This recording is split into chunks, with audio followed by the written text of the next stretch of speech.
हलो अरे यो घणा माण्हू जेको राशन वठी विया थी लिखंदो वञजांइ चङी तरह नाला। हाँ ठीक आ। भोतार जो खैर, भोतार जो खैर। सदाई खैर। वे हथ न मिलाए। भोतार बियो खैर आ, तबियत सही आ बा? खैर लगो पिया, कीअं अचण थियो आ?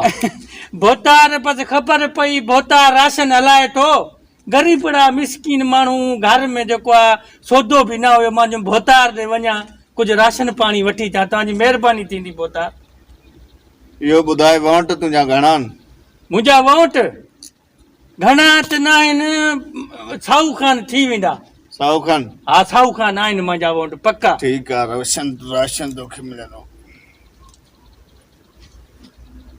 हलो हे हमरा अचई थो, छा नालो थी? मुंहिंजो जुमो।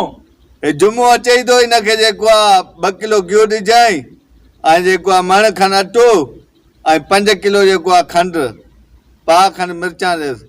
ठीकु आहे, हल बाबा। अलाह अलाह वधाईंदो वे भोतार, अलाह वधाईंदो वे। यादि कजांइ वरी असांखे वक़्त ते। हा सही, हा हा हले वञ। अस्सलाम वालेकुम भोतार साहब। वालेकुम सलाम। साईं मां मिसकीन माण्हू तव्हां ॾे आयो आहियां। हुकुम कर, कीअं आयो? ॿुधो आहे तव्हां राशन हलायो था, असां ग़रीब बिल्कुलु हलायूं था राशन। ॾे ख़बर वोट तुंहिंजा घणा आहिनि? वोट साईं 50 खनि थी वेंदो। 50? चलो मां फोन कयांसि। नालो छा थी? नालो साईं मिठू। मिठू।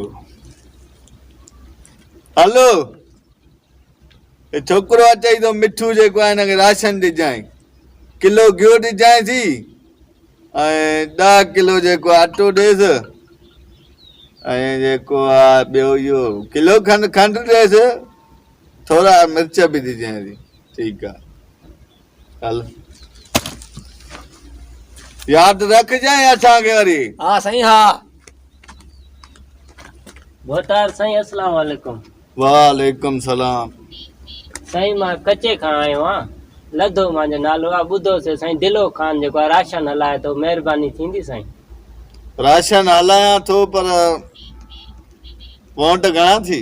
वोट साईं मां वटि कोन्हनि, मां वां हिकु ॿियो मुंहिंजी घर वारी आहे, ॿिया वोट कोन्हनि साईं असां वटि। अड़ा छोरा आयो आहियां त भला हाणे 2 वोट बि कम जा आहिनि यार। हलो छा नाल थी? नालो साईं लधो मुंहिंजो।